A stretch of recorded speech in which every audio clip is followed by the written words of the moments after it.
ನಮಸ್ಕಾರ ವೀಕ್ಷಕರೇ, ಸುನೀತಾ ಕಿಚನ್ಗೆ ಸ್ವಾಗತ. ನಾನು ಇವತ್ತು ಮಜ್ಜಿಗೆ ಸಾರು ಮಾಡಕತ್ತೇನೆ ರೀ. ಈ ಬ್ಯಾಸ್ಗ್ಯಾಗ ಹಿಂಗೆ ಹುಳಿ ಇದ್ದ ಮಜ್ಜಿಗೆ ಸಾರು ನಾವು ಮಾಡಿಕೊಂಡು ಊಟ ಮಾಡಿದ್ವಿ ಅಂದ್ರೆ ಭಾಳ ಹೊಟ್ಟೆಗೂ ತಂಪ್ರಿ, ಊಟನೂ ಭಾಳ ರುಚಿಯಾಗಿರ್ತೈತಿ. ಹೀಗಾಗಿ ನಾನು ಇವತ್ತು ಮಜ್ಜಿಗೆ ಸಾರು ಮಾಡಕತ್ತೇನೆ ನೋಡ್ರಿ.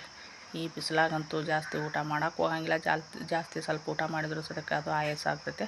ಹಿಂಗೆ ಸ್ವಲ್ಪ ನಾವು ಮಜ್ಜಿಗೆ ಸಾರು ಮಾಡಿಕೊಂಡು ಸ್ವಲ್ಪ ಅನ್ನ ಮಜ್ಜಿಗೆ ಸಾರು ಊಟ ಮಾಡಿದ್ರೆ ನಡಿತೈತಿ. ಇಲ್ಲಾಂದ್ರೆ ಒಂದು ಗ್ಲಾಸು ಮಜ್ಜಿಗೆ ತೊಗೊಂಡು ಮಜ್ಜಿಗೆ ಕುಡಿದ್ರು ನಡಿತೈತೆ ರೀ. ಈಗ ನೋಡ್ರಿ, ನಾನು ಸ್ವಲ್ಪ ಮನ್ಯಾಗ ಮಾಡಿದ್ದೆ ಮೊಸರು ಇದೆ. ಆ ಮೊಸರು ಈಗ ಸ್ವಲ್ಪ ಮಜ್ಜಿಗೆ ಕಡ್ಕೊಂಡ್ರೆ, ಮಜ್ಜಿಗೆ ಕಡೋದು ಒಂದು ಅರ್ಧ ಮಜ್ಜಿಗೆ ಮನ್ಯಾಗ ಕುಡಿಯೋಕಂತೇಳಿ ತೆಗೆದಿಡೋಣ್ರಿ. ಅಂದ್ರೆ ಸಾರು ಉಣ್ಣವ್ರು ಸಾರು ಅಂತಾರೆ, ಇಲ್ಲಕಂದ್ರೆ ಮಜ್ಜಿಗೆ ಕುಡಿಯೋರು ಮಜ್ಜಿಗೆ ಕುಡಿತಾರೆ. ಹೀಗಾಗಿ ನಾನು ಎಲ್ಲ ಕೂಡಿಸಿ ಮಜ್ಜಿಗೆ ಕಡಿಯಾಕತ್ತೀನಿ ನೋಡ್ರಿ. ಅದನ್ನ ಪೂರ್ತಿ ಎಲ್ಲ ಮಜ್ಜಿಗೆ ಕಡ್ದು ಇಟ್ಕೊಂಡು ಆದ್ಮೇಲೆ ನಿಮಗೇನು ತಿಳು ಬೇಕೋ ಗಟ್ಟಿ ಬೇಕೋ ಮಜ್ಜಿಗೆ ನೋಡಿಕೊಂಡು ನೀರು ಹಾಕಿರಿ. ನಾನು ಒಂದಿಷ್ಟು ನೀರು ಹಾಕೀನಿ ನೋಡ್ರಿ. ಸ್ವಲ್ಪ ಗಟ್ಟಿನಾದವ್ರ ಮಜ್ಜಿಗೆ, ಅಷ್ಟೊಂದು ತಿಳು ಏನು ಮಜ್ಜಿಗೆ ಮಾಡೇ ಇಲ್ಲ. ಸ್ವಲ್ಪ ನೀರು ಮಜ್ಜಿಗೆ ಇಷ್ಟಪಡ್ತಾರಲ್ರಿ, ಅಂಥವ್ರು ಇನ್ನೊಂದು ಸ್ವಲ್ಪ ನೀರು ಹಾಕೋಬೋದು ರೀ. ನಾನು ಈಗ ಮಜ್ಜಿಗೆ ಗಟ್ಟಿನ ಮಾಡಿದೆ ನೋಡ್ರಿ. ಒಂದು ಅರ್ಧ ನಾನು ಕುಡಿಯೋಕಂತೇಳಿ ಉಪ್ಪು ಹಾಕಿ ಫ್ರಿಜ್ಜಿನಾಗ ಇಟ್ಟು ಅಂದ್ರೆ ಬೇಕಾದವ್ರು ತೊಗೊಂಡು ಕುಡಿತಾರೆ. ಒಂದು ಅರ್ಧ ಸಾರು ಮಾಡ್ತೇನೆ, ಒಂದು ಅರ್ಧ ಮಜ್ಜಿಗೆ ಹಂಗೆ ಕುಡಿಯೋಕೆ ಇಡತ್ತೀನಿ ನೋಡ್ರಿ. ಅದ್ರಾಗ ಸ್ವಲ್ಪ ಉಪ್ಪು ಹಾಕಿ ಮಿಕ್ಸ್ ಮಾಡಿ ಇಟ್ಬಿಡೋಣ್ರಿ. ಅವನ್ನ ಎಲ್ಲ ಉಪ್ಪೆಲ್ಲ ಕರಗೋ ಮಟ್ಟ ಅದು ಮಿಕ್ಸ್ ಮಾಡಕತ್ತೀನಿ ನೋಡ್ರಿ.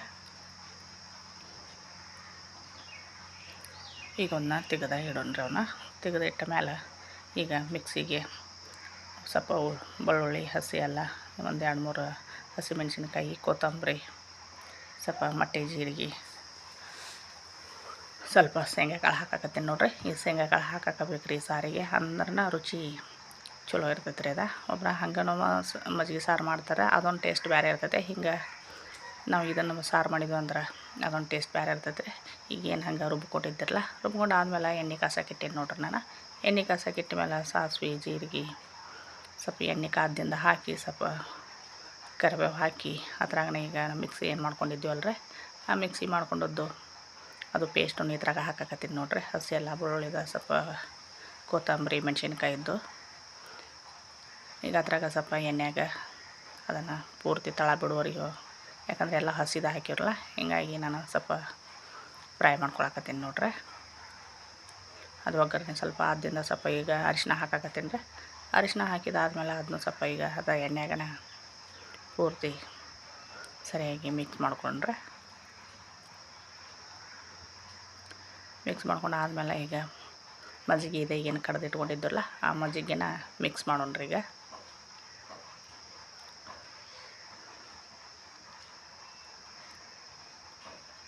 ಈ ಮಿಕ್ಸ್ ಮಾಡಿ ಸರಿಯಾಗಿ ಅದೆಲ್ಲ ಸ್ವಲ್ಪ ಗಂಟೆ ಇರ್ತದಲ್ಲ, ಹೆಂಗೆ ಮಸಾಲೆ ಗಂಟೆ ಇರ್ತದಲ್ಲ, ಅದನ್ನೆಲ್ಲ ಸರಿಯಾಗಿ ನಾವು ಮಿಕ್ಸ್ ಮಾಡ್ಕೊಂಡಿವಪ್ಪ ಅಂದ್ರೆ ರೆಡಿಯಾಗಿ ಹೋಗ್ತು ನೋಡ್ರಿ. ಈಗ ಮಜ್ಜಿಗೆ ಸಾರು ಹಂಗೆ ಕುಡಿದ್ರೂ ನಡಿತೈತೆ, ನೀವು ಊಟದಾಗ ಅನ್ನದ ಜೊತೆ ರೊಟ್ಟಿ ಜೊತೆ ತಿಂದರೂ ನಡಿತೈತೆ ರೀ. ಸ್ವಲ್ಪ ಈಗ ರುಚಿಗೆ ತಕ್ಕಷ್ಟು ಉಪ್ಪು ಹಾಕಕತ್ತೀನಿ ನೋಡ್ರಿ. ಉಪ್ಪು ಹಾಕಿ ಒಮ್ಮೆ ಕೈ ಆಡಿಸಿಬಿಟ್ಟಿವಪ್ಪ ಅಂದ್ರೆ ನಮ್ಮ ಮಜ್ಜಿಗೆ ಸಾರು ರೆಡಿ ಆಯ್ತು ನೋಡ್ರಿ. ಈ ಬಿಸಿಲೊಳಗಂತೂ ಎಷ್ಟು ನೀರು ಕುಡಿದ್ರು ಒಟ್ಟು ಸಮಾಧಾನ ಆಗಂಗಿಲ್ಲ. ನೀರು ಕುಡಿದು ರಗಡ ಆಗಿ ಹೋಗ್ತೈತ್ರಿ. ಎಲ್ಲಾರ ನಾವು ಹೊರಗೆ ಹೋಗಿ ಬಂದೀವಪ್ಪ ಅಂದ್ರೆ ಒಟ್ಟು ಊಟನೂ ಸೇರಂಗಿಲ್ಲ, ಅಷ್ಟು ಊಟ ಮಾಡೋಕ್ಕೂ ಮನಸ್ಸಾಗಂಗಿಲ್ಲ. ಇಂಥದ್ದೊಂದು ಮಜ್ಜಿಗೆ ಸಾರು ಮಾಡಿ ಇಟ್ಕೊಂಡಿವಪ್ಪ ಅಂದ್ರೆ ಈಗ ಕೊತ್ತಂಬರಿ ಹಾಕಕತ್ತೀನಿ ನೋಡ್ರಿ. ಕೊತ್ತಂಬರಿ ಹಾಕಿ ಅದನ್ನು ಸ್ವಲ್ಪ ಮಿಕ್ಸ್ ಮಾಡೋಣ್ರಿ. ಊಟ ಆದ್ಮೇಲಾರ ಕುಡಿಯೋಕೆ ಬರ್ತೈತೆ ರೀ. ಇಲ್ಲಕ್ಕೆ ಹಣ್ಣದಾಗ ಹಾಕ್ಕೊಂಡು ಊಟ ಮಾಡಿದ್ವಪ್ಪ ಅಂದ್ರೆ ಹೊಟ್ಟೆನೂ ತಂಪಾಗ್ತೈತಿ ನೋಡ್ರಿ. ಅಷ್ಟು ತಿಳುನೂ ಅಲ್ಲ, ಅಷ್ಟು ಗಟ್ಟಿನೂ ಅಲ್ಲ, ಮಜ್ಜಿಗೆ ಸಾರು ಕರೆಕ್ಟಾಗಿ ಬಂದೈತ್ರಿ. ಈಗ ನಮ್ಮ ಉತ್ತರ ಕನ್ನಡ ಸೈಡ್ ಅಂತೀರಿ ಮಜ್ಜಿಗೆ ಸಾರು ಮಾಡೇ ಮಾಡ್ತಾರೆ, ಎಲ್ಲರೂ ಮಾಡ್ತಾರೆ. ಈ ಬ್ಯಾಸ್ಗ್ಯಾಗಂತೂ ಮೊದಲು ಬೇಕಾಕತ್ರಿ ಇದು ಮಜ್ಜಿಗೆ ಸಾರು. ಒಮ್ಮೆ ನೀವು ಮಾಡಿರಿ, ಹೆಂಗೆ ಆಕತ್ತೆ ಅಂಥೇಳಿ ಕಮೆಂಟ್ ಮಾಡಿ ತಿಳಿಸ್ರಿ. ನಮಸ್ಕಾರ ವೀಕ್ಷಕರೇ.